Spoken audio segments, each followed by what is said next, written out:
Assalamualaikum, welcome back to Amanda Palawan TV channel. Yay, Happy Independence Day Indonesia. Bertepatan banget nih, hari ini adalah hari kemerdekaannya Indonesia. Semoga Indonesia menjadi negara yang cerdas, aman, berbudaya, dan juga tetap menjaga kebudayaannya walaupun banyak banget kebudayaan dari luar yang datang ke Indonesia. Amin, amin, amin. Nah, gue tuh ingat zaman dulu sebelum gue sekolah ke Malaysia dan ke UK, gue ngerasa gue bingung mau nanya ke siapa. Gue nggak tahu persiapan apa aja sih yang harus gue persiapin sebelum gue sekolah. Nah, gue udah buat nih list 5 sebelum dan 5 sesudah hal wajib yang kalian harus persiapkan sebelum sekolah ke luar negeri. Apa aja? Kalau kalian mau tahu, keep on watching. 5 hal wajib yang kalian harus persiapkan sebelum sekolah ke luar negeri. Apa aja? 1 adalah do some research. Penting banget, kalian tuh harus do some research about your school, kayak sekolahnya, udah gitu research about kota, about negaranya juga. Jadi semua tuh harus dicari tahu gitu. Jangan sampai pas nanti udah sampai di negaranya baru deh bingung, kaget dan segala macam.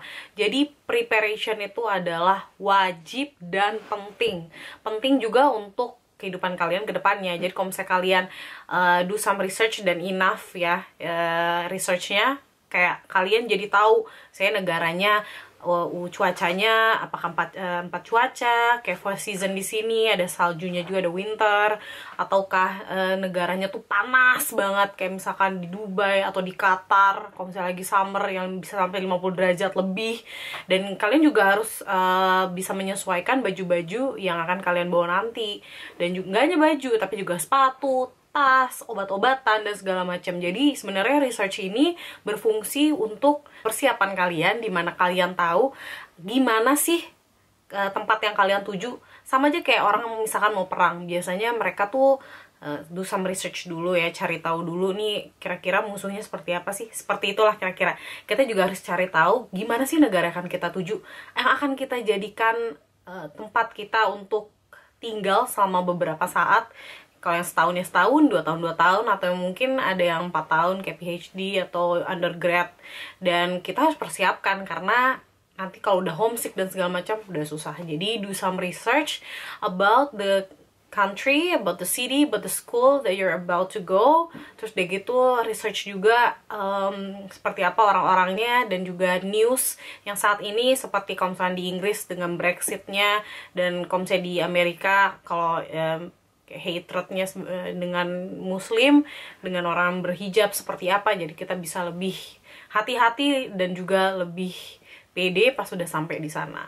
Yang kedua itu Indonesian Society. Nah, dulu gue sebelum ke Malaysia nggak tahu sama sekali yang namanya PPI. PPI itu adalah Perhimpunan Pelajar Indonesia.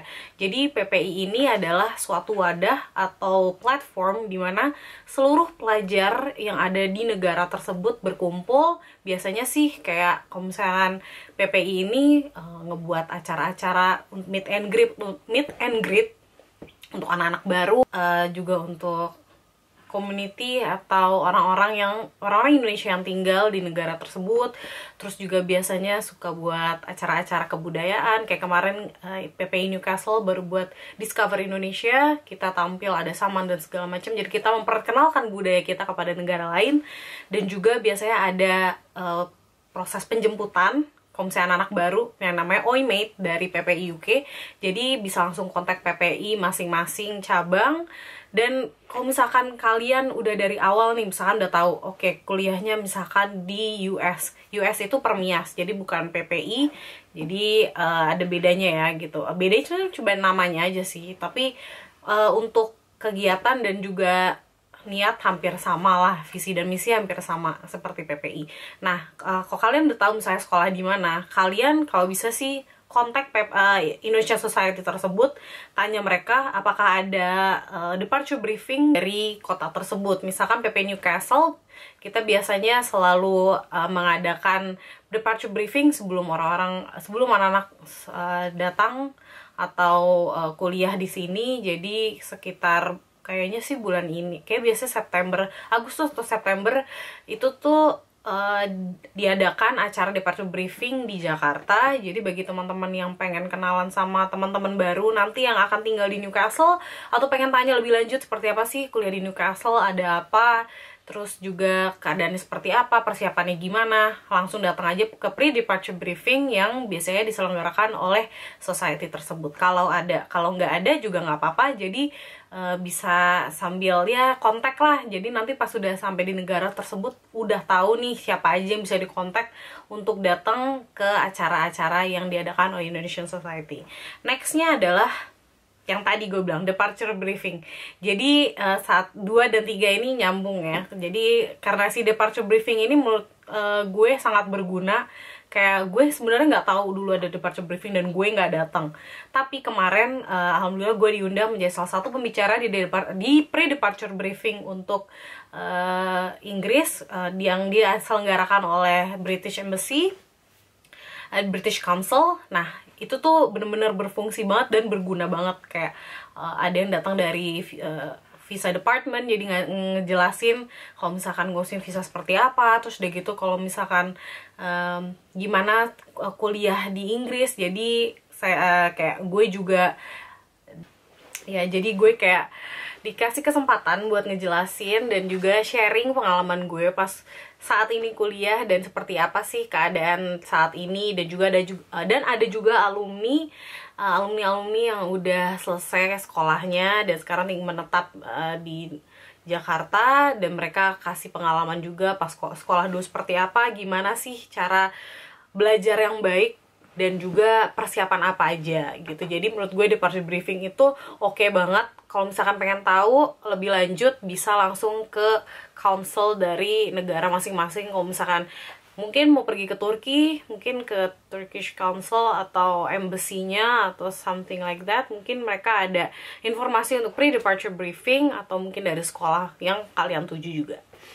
Terus yang keempat ada read blogs or stories. Jadi kayak kalau misalkan kalian udah cari tahu nih, udah research segala macam, terus kenapa nggak kalian coba cari cerita atau pengalaman orang-orang yang ada di internet gitu. Kayak misalkan kalau gue buat ada blog post di akikoyuri.wordpress.com. Gue akan taruh linknya di description box.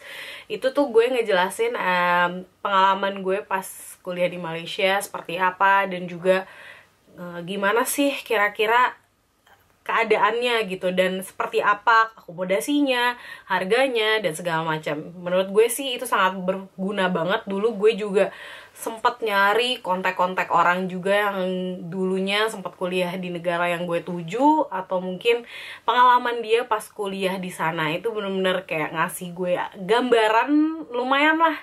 Jadi gue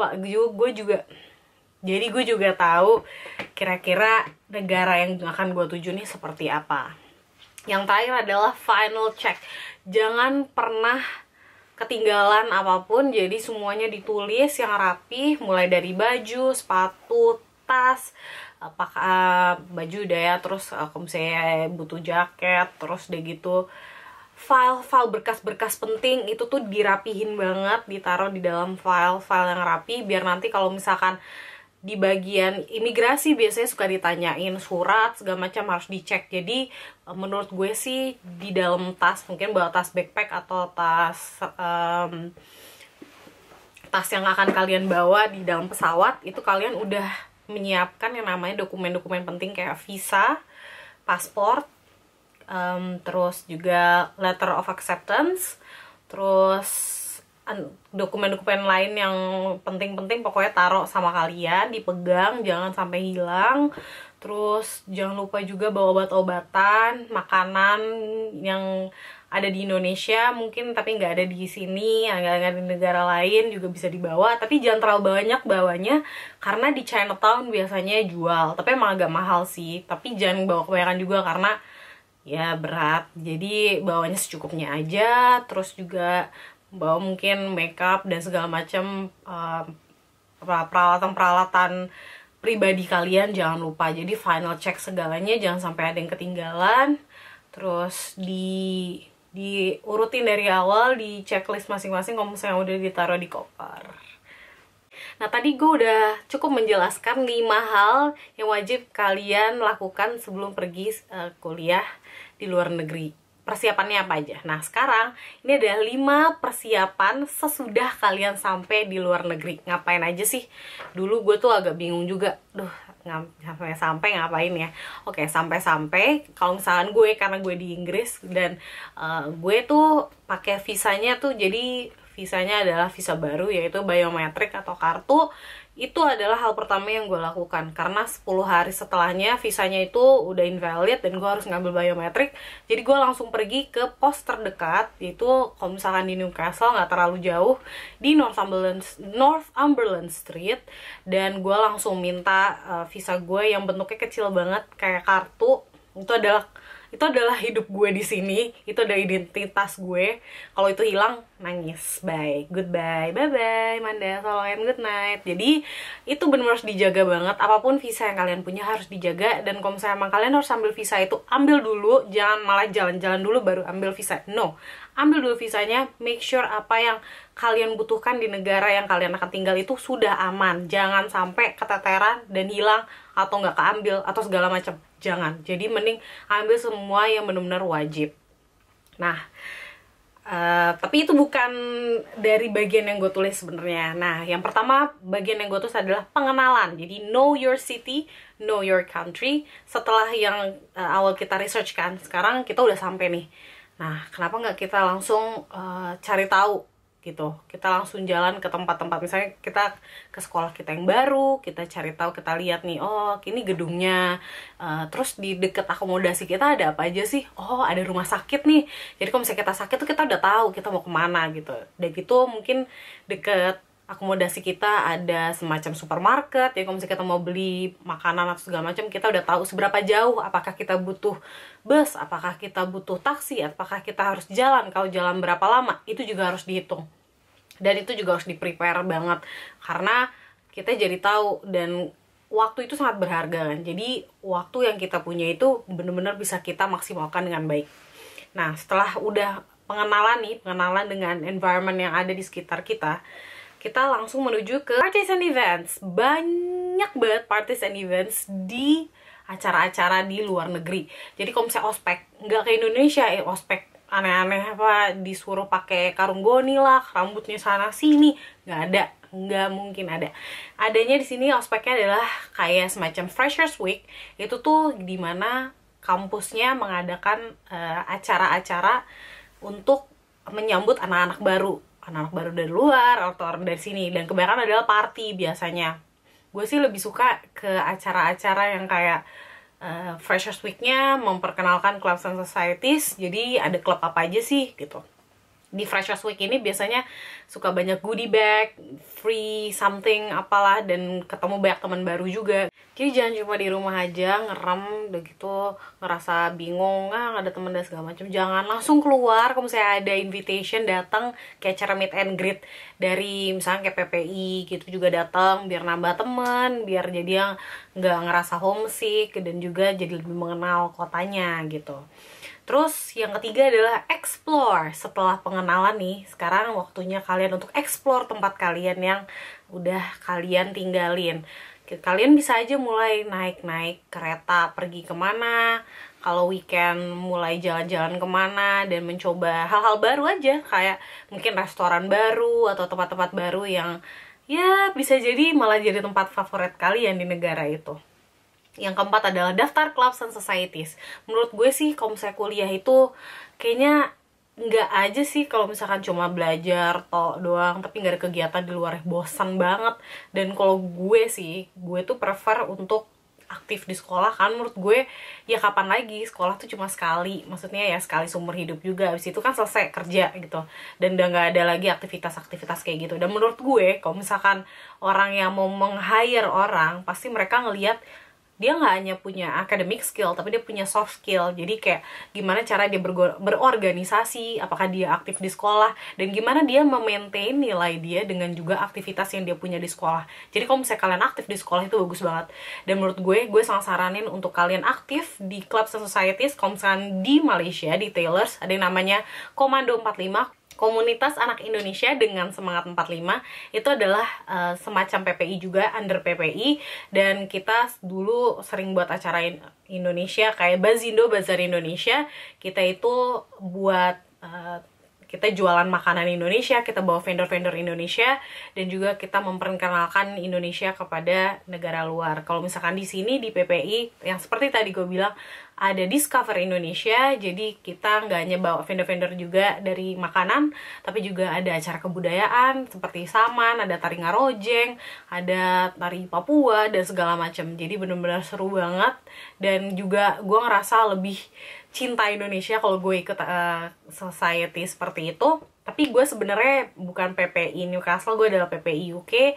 Jadi udah kayak MPK lah. Kalau misalnya OSIS-nya mungkin PPI Newcastle, PPI UK adalah semacam MPK-nya. Jadi kita bekerja sama dengan PPI cabang untuk acara-acara yang mereka punya, dan kita mensupport mereka juga. Dan kita juga sebenarnya ada proker sendiri. Kalau misalnya kemarin dari gue seni budaya, kita punya Mozaik Indonesia, yaitu acara seni budaya yang diselenggarakan di 3 wilayah yang berbeda. Nah, yang terakhir adalah enjoy and have fun. Kapan lagi kalian tinggal di luar negeri yang mungkin bisa cuma dilihat di TV atau di series atau di movie atau di mana, di foto doang. Ini once in a lifetime experience, dan gue sangat-sangat bersyukur banget bisa sekolah di luar negeri, which is menurut gue adalah pengalaman yang gak akan gue lupain sampai kapanpun. Gue bisa traveling juga, dan it opens my mind, kayak gue ketemu sama orang dari berbagai macam negara. Gue belajar untuk jadi gue di Mandiri. Gue ngerasa lebih open minded. Gue juga seneng bisa ketemu banyak orang, dan orang itu nggak hanya dari nggak hanya dari negara 1 atau 2, tapi dari seluruh dunia, which is itu yang bikin seru. Dan itu yang bikin nih open minded kalian gitu, karena kalian jadi ngobrol dan kalian jadi discuss dengan berbagai macam hal. Dan juga kuliah di luar negeri itu menurut gue bikin kalian lebih kritis, karena murid-muridnya juga jauh lebih kritis, dan itu bikin kalian jadi untuk belajar lebih semangat, dan ya pengalamannya beda gitu. Jadi harus bener-bener enjoy, jangan malah ngerasa sedih, karena nggak semua bisa dapat opportunity yang kalian dapetin. Jadi senang-senang aja lah kalian jalan-jalan, traveling, explore tempat baru, pokoknya have fun. Itu dia persiapan sekolah di luar negeri sebelum dan sesudahnya. Kalau kalian suka video ini, jangan lupa untuk like, subscribe, dan comment down below kalau misalnya kalian ada pertanyaan untuk sekolah di luar negeri. Hope I see you on the next video. Thank you, bye-bye.